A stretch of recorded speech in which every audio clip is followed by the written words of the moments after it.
everybody, welcome to this episode of In a Nutshell. In this episode, we are going to be talking about how to choose a pet for the first time. My name is Ernie and this is Channon. Hello.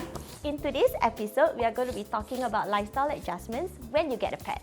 I started this journey in 2016 with my first cat. His name is Zeus. He passed away after 2.5 years. So we went on, we got Ria, and I've been running the Instagram account ever since. Back in 2019, I actually went down to Pet Lovers Center and then I saw this hamster. I really wanted it for some reason. The pet shop assistant actually gave me a very small enclosure and I looked at it and I was like, cannot be this small. Yeah. So I went online to research and I came across Hamster Society Singapore.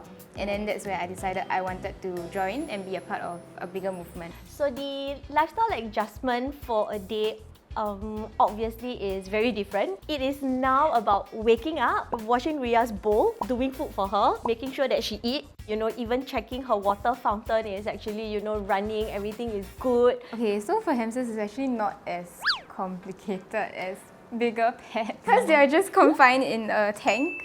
Yeah, so every 2-3 days we do like spot cleaning. So that's where we take out like soil beddings. Because hamsters, they are actually quite clean. They actually pee in like certain areas.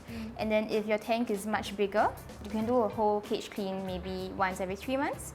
Bigger, you can afford to go for 4 or 5 months. Free roam, you need to provide that almost every day because being in a small tank is not beneficial for them.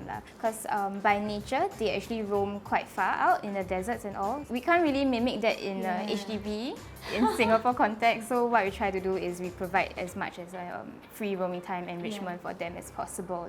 Hamsters, they are actually very clean animals, similar to cats where they are constantly grooming themselves, right?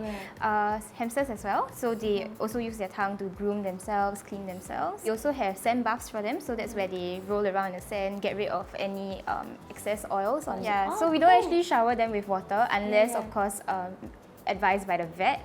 So they are really just self-sufficient. Really, in all honesty, it's very expensive to own a cat or a pet in general. So aside from just providing for food, so that itself, I think monthly I put aside like maybe $200 for Ria. And on an average, a pack of litter is probably about $10 to $15. We also have to look into medical costing as well because I would rather fall sick than Ria fall sick. Like, I would never want her to fall sick because it's really very expensive. When I had Zeus before and prior to him passing away, he was diagnosed with a heart disease. He was brought into the vet a lot of times. In all practicality, that 3 months actually cost us for about like $13,000. For hamsters, we don't really spend as much on a lot of things. So for food, maybe 500 grams of quality hamster food can cost about $30 to $40. But if you're starting out, I think your base fee can go anywhere from like $300 up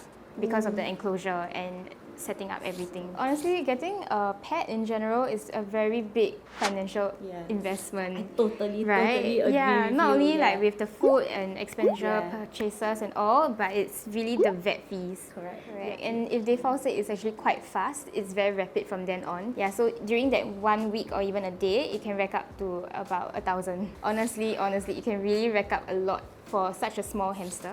So Hamster Society, we actually don't recommend hamsters for kids, right? It's alive, even though it's very small, it's a small hamster, but it's still alive regardless. Hamsters, they are also what we call crepuscular animals. Once hamster is awake, the kids are usually asleep. So they usually complain and then the kids will often get bored of the hamster. So either they will abandon the hamster or they will surrender to Hamster Society.